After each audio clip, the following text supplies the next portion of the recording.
ரம்ஜான் பண்டிகையை முன்னிட்டு மூணார் டவுன் மசூதியில் சிறப்பு பிரார்த்தனைகளும் சடங்குகளும் நடத்தப்பட்டது.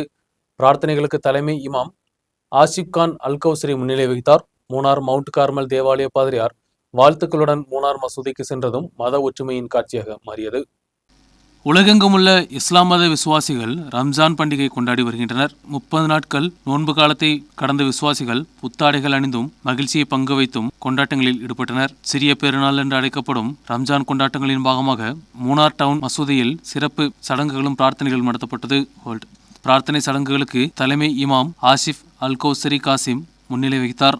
ജീവിതം അത് ദൈവം തന്ന ഏറ്റവും വലിയൊരു വരദാനമാണ്. അത് ഏതെങ്കിലും തോന്നിവാസങ്ങൾക്കോ മോശമായ കാര്യങ്ങൾക്കോ ലഹരിയിൽ അടിമപ്പെട്ടോ നശിപ്പിച്ചു കളയാനുള്ളതല്ല എന്നും, അതുപോലെ മറ്റുള്ളവർക്ക് മാതൃകയാകുന്ന തരത്തിൽ നമുക്ക് ജീവിക്കാൻ കഴിയണമെന്നുള്ളതും, ആരെങ്കിലും ഈ വേണ്ടാത്ത ഈ ലഹരി വിഷയങ്ങളിലേക്കോ അല്ലെങ്കിൽ ലഹരി ഉപയോഗത്തിലേക്കോ ഒക്കെ പോകുന്നുണ്ടെങ്കിൽ അവരെ കൈപിടിച്ച് തിരിച്ചു കൊണ്ടുവന്ന് നല്ലൊരു വ്യക്തിയായി ഇന്നിൻ്റെ നാളെയുടെ ഇനിയും അങ്ങോട്ടുള്ള ജീവിതത്തിന് ഏറ്റവും നല്ല അടിസ്ഥാനപരമായ വ്യക്തിയായി ജീവിക്കണം എന്നുള്ളത് തന്നെയാണ് ഇന്നത്തെ ഈദിന്റെ പ്രധാനപ്പെട്ട സന്ദേശം.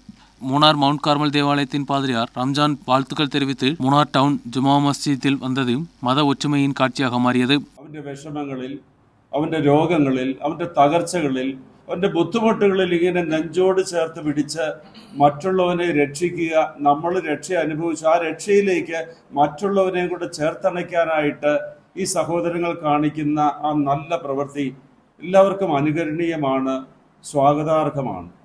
ഈ അവസരത്തിൽ ഈ നാടിന് മുഴുവനും നന്മ പകരുന്ന, വെളിച്ചം വീശുന്ന ഇവരുടെ പ്രവർത്തനങ്ങളെ ദൈവം അനുഗ്രഹിക്കട്ടെ. நூற்றுக்கணக்கான விசுவாசிகள் பிரார்த்தனைகளில் பங்கெடுத்தனர். 30 நாட்கள் நடந்த நோன்பை தொடர்ந்து ரம்ஜான் பண்டிகை இஸ்லாம் மத விசுவாசிகள் கொண்டாடி மகிழ்ந்தனர். தாடைகள் அணிந்தும் உறவினர் வீடுகளுக்கு சென்று பார்வையிட்டும் மகிழ்ச்சியை பங்கு வைத்தனர். News bureau, Munnar.